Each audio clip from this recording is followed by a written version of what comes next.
the brilliant Italian actress managed to win the recognition of millions of viewers around the world. Even in the distant youth unknown Sophia Loren was able to win the heart of the main man in his life, Carlo Ponti. On the path of their love was a lot of obstacles, and circumstances could well lead to parting. But they were able to overcome all the trials prepared for them by fate and live together for more than half a century, until the last day of Carlo Ponti, thanks to which one of the brightest stars was born, the actress Sophia Loren. Sophia Loren was born in Rome, but grew up in the small fishing town of Pozzuoli near Naples. When she was a teenager, she was known as Priest, as she was very tall and very fragile. Sophia dreamed of fame from childhood, so at the age of 14 she took part in a local beauty contest, where she won the main prize. When the family moved to Rome, the young Sophia set her sights on the title of the country's beauty queen and auditioned for the Miss Italy contest, having previously taken the pseudonym Lazzaro. She did not win, but the title Miss Elegance was created especially for her. The main event of that contest was not the title at all,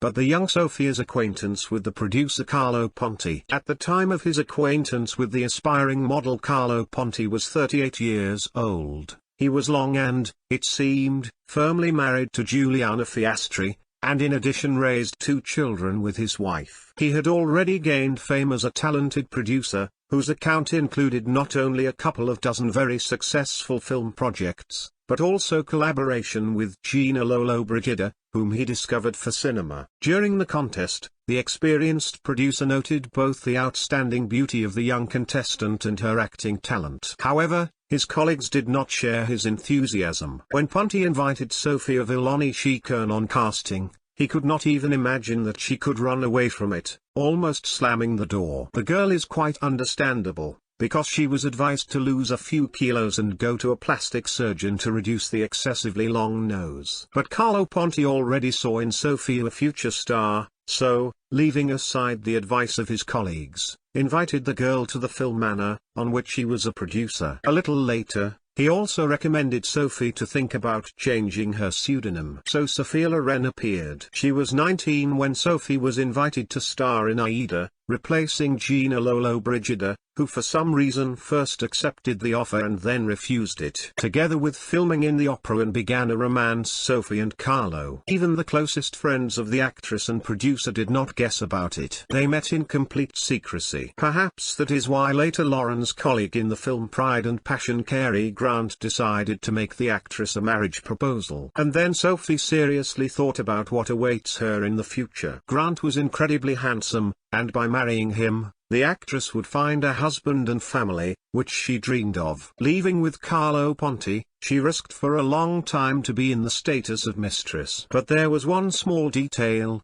Ponti she loved, and Grant only sympathized. Ponti made her an actress, and with Grant, she just starred in the same film. And besides, the young handsome man was English, he lived and worked in the US, and Carlo was, like the actress herself, Italian, and he understood her like no one else. Grant's signs of attention to Sophia Loren forced Carlo Ponti to act. The producer suddenly realized, while he will put off solving the problem for later, the actress will jump out of marriage, and he will lose her forever. But it was still required to formalize the divorce of Carlo Ponti with his first wife, and to do this was not easy, because the wife to release her husband refused. In Italy, the Vatican dictated its rules, which was extremely negative to the breakup of the family. The producer took desperate steps, ordering his lawyers to divorce him by any means necessary. They, in turn, did it in Mexico, where the law allowed divorce and marriage by proxy, which was used by Ponti's lawyers. However,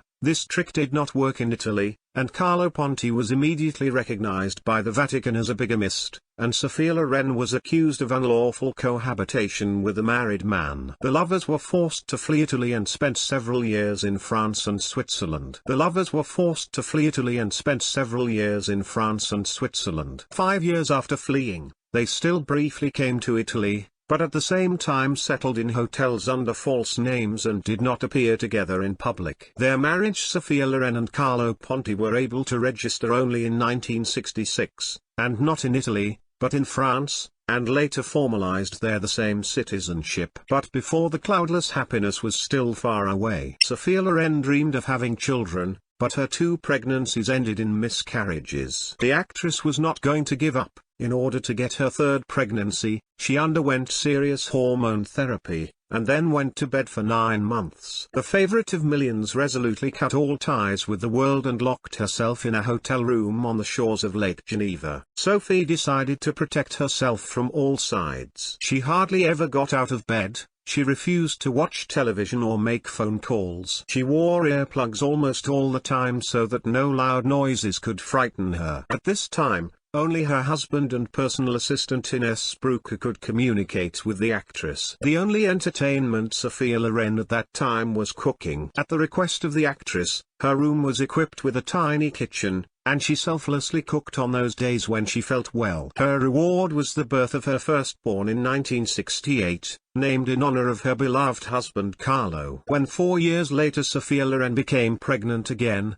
doctors unanimously stated that she would not be able to bear and give birth to a baby. But Sophie did not want to listen to anything. She already knew how to act in this situation. In 1973, she became a mother for the 2nd time. The youngest son was named Eduardo. Carlo would later become a famous conductor, Eduardo a film director and producer. After the birth of their 2nd son, it seemed that all the dreams of the actress and her husband were fulfilled. They were happy together and tried not to pay attention to rumors about the fragility of their union, which repeatedly mused in the press. Moreover, at the time Carlo Ponti and Sophia Loren were busy restoring an ancient villa near Rome, where they planned to equip their family nest. In 1977, when almost all the work was completed, Carlo Ponti and Sophia Loren were accused of not paying taxes, and the villa was confiscated. As a result, the actress spent 18 days in jail, and her husband was sentenced to community service for several years. The spouses were able to return the villa only after 13 years. They were together for more than 20 years.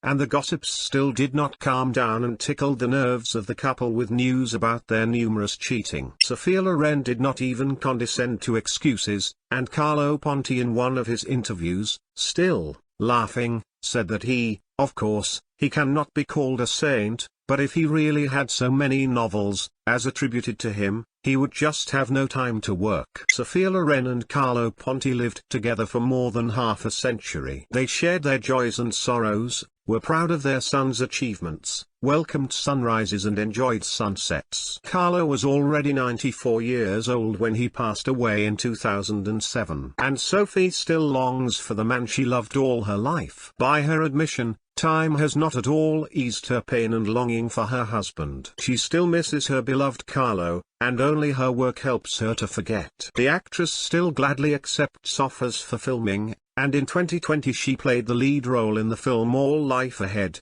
directed by her youngest son. True, before that she did not film for 10 years. But the actress after the release of the film became the winner of the David Di Donatello Award for Best Actress. Filmography of Sophia Loren has more than 100 works in the cinema.